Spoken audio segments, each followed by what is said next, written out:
Good day, everyone, and welcome back to my channel. My name is Anne. I'm your kids fashion designer and, of course, the craft addict. If you are new here, you are most welcome. Today, I'll be sharing with you how to make this colorful floral summer dress for children, and I'm making use of the following fabrics. This is a cotton fabric with floral prints. This is a pure cotton fabric. This is the hard net, taffeta, and the lining. And then I'll be using this colorful ribbon trimmings to design this dress. So without wasting much time, let's go ahead to the tutorial. As usual, I'll begin by drafting the bodice for the dress. So I'll just start by making this guideline at the top.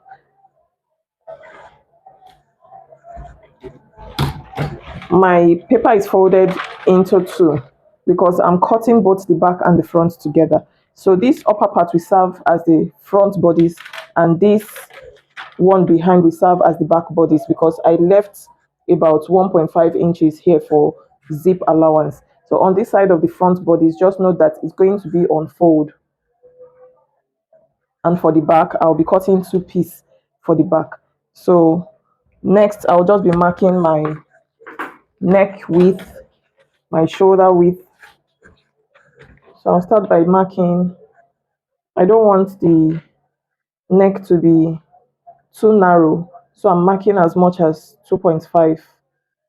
And the shoulder width for this child is 11. 11 divided by 2 is 5.5. The neck depth, I'm using 2.5 as well.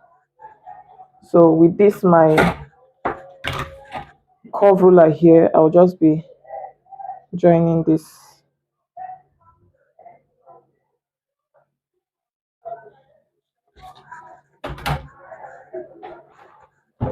Now I'll be taking the armhole depth, which is 5.5, and I'll be marking 1 inch downwards to form my shoulder slope.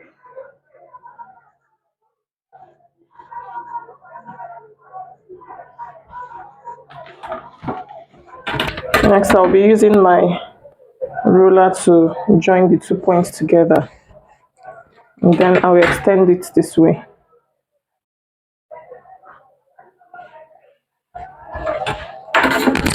Next, I'll just be marking the half length.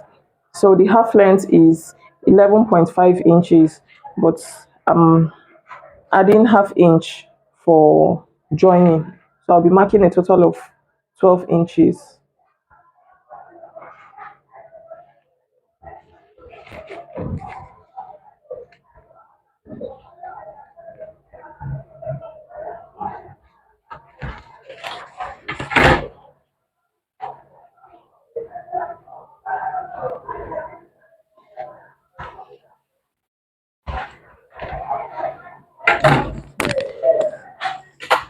Now the bust circumference is 24. 24 divided by 4 is 6, plus 1 inch sewing allowance, 7. Then for the waist, I'll be marking the waist here. The waist is 24 as well, then 1 inch sewing allowance. So I'll just join this.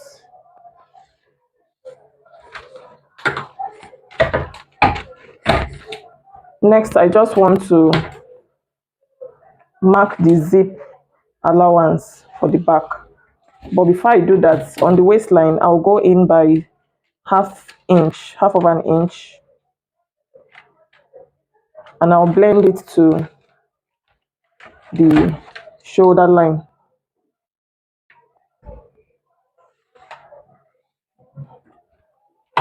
Now from this new line, I'll be marking 1.5 inches for zip allowance.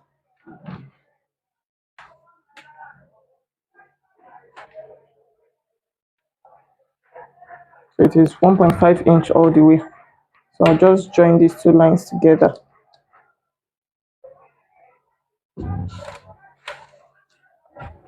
And this is the zip allowance. Now on the armhole, I'll be marking the midpoint here. What we have here is 4.5 divided by 2 is 2.25. Then I'll go in by half of an inch, and I'll use my curved ruler. Note when I'm curving my armhole, I'll make sure that the ruler touches this point, and this point. So I'll place my ruler such that it touches the 3 points.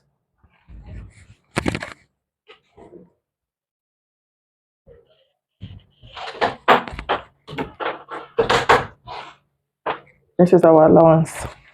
So I'll just, for the back neckline, I want the back to be deep. So I won't be cutting the back neckline. I'll just cut the front neckline. Then I'll mark how deep I want the back neckline to be before I go ahead and cut. After cutting the front, note I left half of an inch on the shoulder line for joining, and at the bottom I already left added half inch to the actual measurement for joining at the bottom. So while cutting the pattern, I went ahead to add half inch up here so that I don't have shortage after sewing. So right now I'm just marking how low I want the back to be, and I'm going as low as 7 inches. So from this point here, I'll just use my straight ruler to make a V downwards, and I'll be crossing it like this. So this is going to be my zip allowance, and this is my back neckline. So I'll trim this out and go ahead to cut on the fabric. Now here is the trick to cut on my fabric. On the main fabric, as you can see, the patterns are on the two ends. And now to make this pattern come together in the middle of the front bodice, I'll be folding it into two like this. I'll fold it into two like this, making sure that they are well aligned. So here. Now I'll be placing my front bodice this way. I'll place my front bodice this way. So by the time I cut, in this case, I'll be cutting, this is on fold, but I don't want the middle of the front bodice to be on the side. I want this print to be in the middle of the front bodice. So by the time I cut this out, I'll have an open center front. Now, having that open center front, I'll need about half an inch to join it, to close it up. So while cutting, I'll leave half an inch here, half an inch around the neckline, half an inch around the armhole. On this side, I already added 1 inch, and on the shoulder, I already added 1 inch. So I'll just go ahead and cut.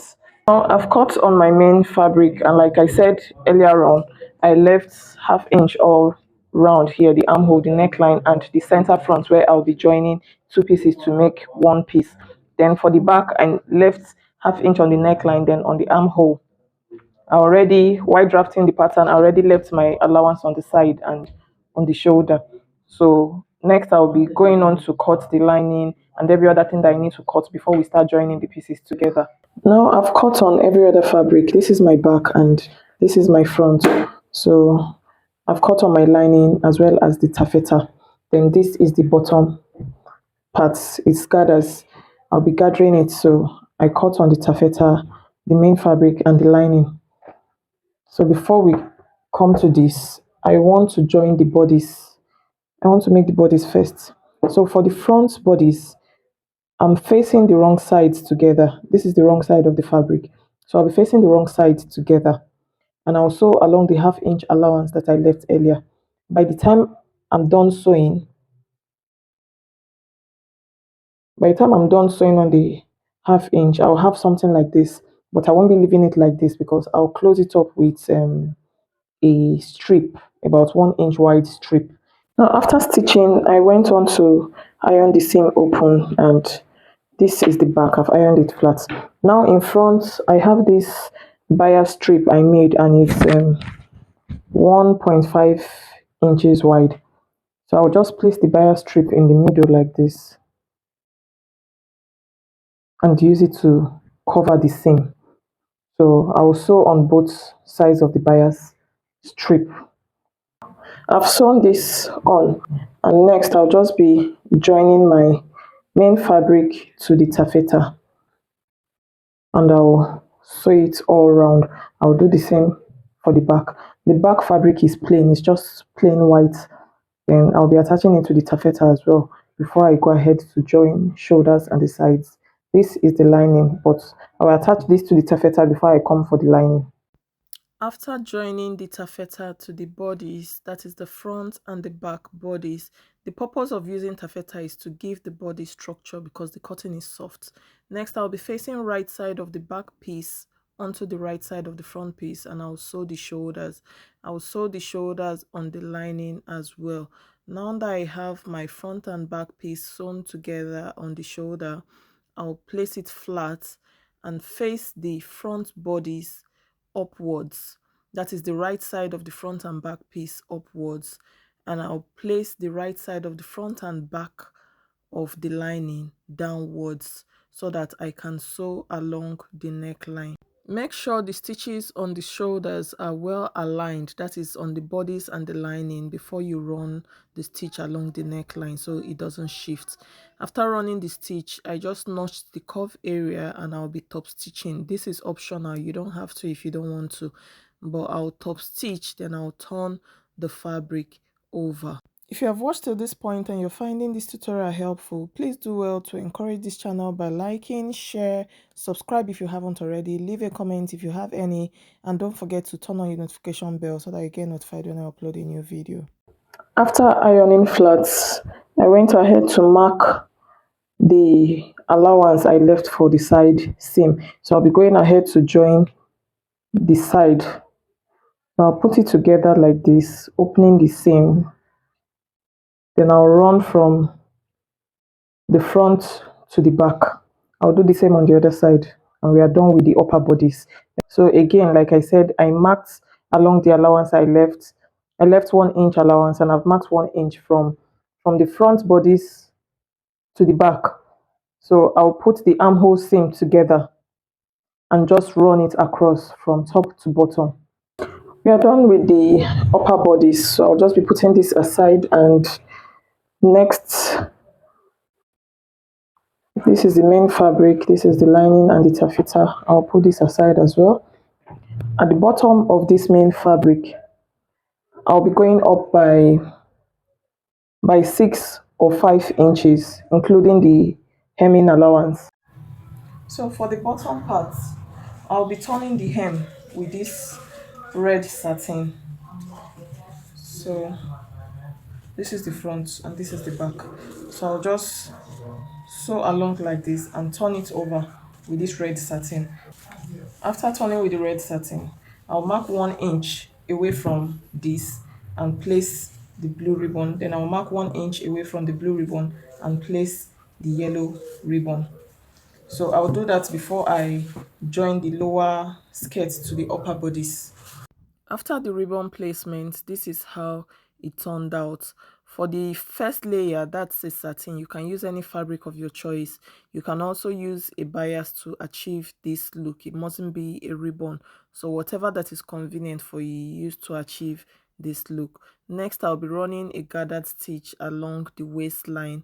I'll do the same thing on the lining. For this red belt, I'll be using it as a belt because this dress will be having a belt, but I won't be sewing on the ribbon to the side.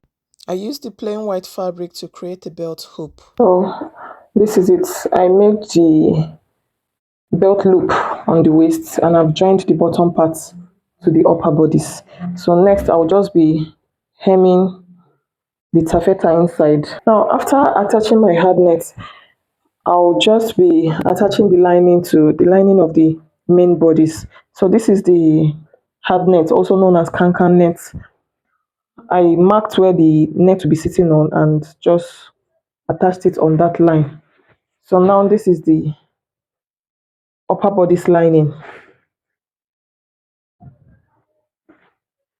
What I'll be doing is to face it this way, put it this way.